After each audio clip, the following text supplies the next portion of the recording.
यह कहानी एक हर्षद शाह नाम के युवा लड़के की है। हर्षद शाह एक छोटे से शहर में पला बड़ा था, जहाँ पर कुछ ही व्यवसाय के काम थे। हालांकि उसका परिवार अपनी ज़रूरतों को पूरा करने के लिए जी जान से मेहनत कर रहा था। उनकी अनगिनत कठिनाइयों के बावजूद भी हर्षद ने कभी अपनी आशावादी सोच नहीं खोई और उसने बड़े बड़े सपने देखने जारी रखे। उसने पहले से ही सोच रखा था कि वह बड़ा होकर एक बिजनेसमैन बनेगा और अपना खुद का कारोबार खोलेगा। जैसे जैसे हर्षद बड़ा होता गया, उसने अपने दोस्तों और सहपाठियों को अपने सपनों को छोड़ते हुए देखा, हार मानते हुए देखा। वे नौकरियों से समझौता कर लेते थे और जो उनके घर खर्चों का तो भुगतान करते थे, लेकिन उनके सपने पूरे नहीं करते थे। और इतना ही नहीं, उन्होंने खुद पर विश्वास करना तक बंद कर दिया था। हर्षद ने अपने दोस्तों की तरह हार मानने से इनकार कर दिया था और इसके बजाय उसने हर दिन खुद को बेहतर बनाने के लिए कड़ी मेहनत की। हाई स्कूल की पढ़ाई पूरी करने के बाद हर्षद की नज़र कॉलेज पर पड़ी। वह जानता था कि उसका परिवार ट्यूशन के पैसे अफोर्ड नहीं कर सकता, लेकिन उसने इस मुसीबत के आगे भी रुकने से इनकार कर दिया। उसने एक छात्रवृत्ति के बाद दूसरी छात्रवृत्ति के लिए आवेदन किया, अनगिनत निबंध लिखे और बैठकर अध्ययन में महीने बिताए। आखिरकार उसकी कड़ी मेहनत रंग लाई और उसे अपने सपनों के कॉलेज में एक दाखिला मिला। हर्षद के लिए कॉलेज आसान नहीं था।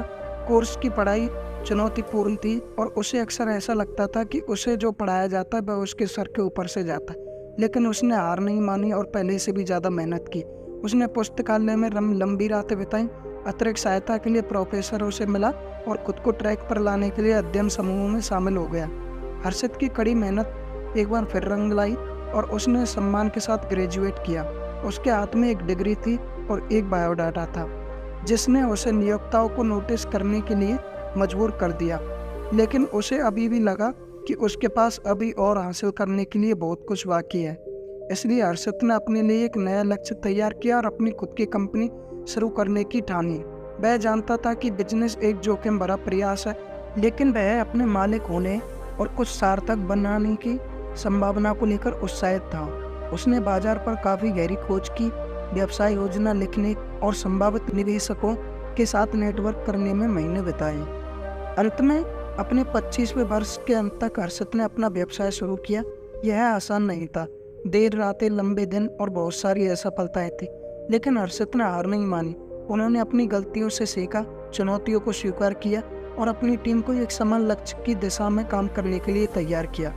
यह रातों रात मिली सफलता नहीं थी, लेकिन हर्षद की कड़ी मेहनत एक बार फिर रंग लाई और उसका व्यापार चल पड़ा और वो अपने उद्योग में एक सम्मानित लीडर बन गया। उसने कई लोगों को नौकरियां दी, अपने समुदाय की मदद की और जो वह कर रहा था उसमें उसे संतुष्टि मिली। अपनी यात्रा पर पीछे मुड़कर देखते हुए हर्षद ने महसूस किया कि उसकी सफलता की कुंजी उसका हार मानने से इनकार करना था। वह कम में समझौता कर सकता था, लेकिन वह जानता था कि महानता संभव है और वह उसके लिए हर दिन लड़ता था। उसने अपने लक्ष्यों को प्राप्त करने के लिए अथक परिश्रम किया और ऐसा करके उसने यह साबित कर दिया कि पर्याप्त प्रयास और दृढ़ संकल्प के साथ कोई भी कुछ भी महान हासिल कर सकता है। अब हर्षद शायद देश भर के युवाओं से बात करता था। उन्होंने अपने सपनों को आगे बढ़ाने और कभी हार न मानने के लिए प्रोत्साहित करता था। वह उन्हें अपने संघर्षों, अपनी सफलताओं और उस हर समय के बारे में बताता था जब वह छोड़ सकता था, लेकिन उसने नहीं छोड़ा। पर वह उन्हें याद दिलाता था कि महानता संभव है, लेकिन इसके लिए कड़ी मेहनत, समर्पण और हार न मानने की आवश्यकता होती है। और उन शब्दों के साथ वह एक नई पीढ़ी को बाहर जाने और कुछ महान हासिल करने के लिए प्रेरित करता है। डर या संदेह को कभी भी अपने आप को रोक रखने का मौका नहीं दे। जीवन में हमेशा खुद पर भरोसा रखें और अपने सपनों को कभी न छोड़ें। दोस्तों, अगर आपको ये कहानी अच्छी लगी हो तो इस वीडियो को लाइक करें तथा हमारे चैनल को सब्सक्राइब करें।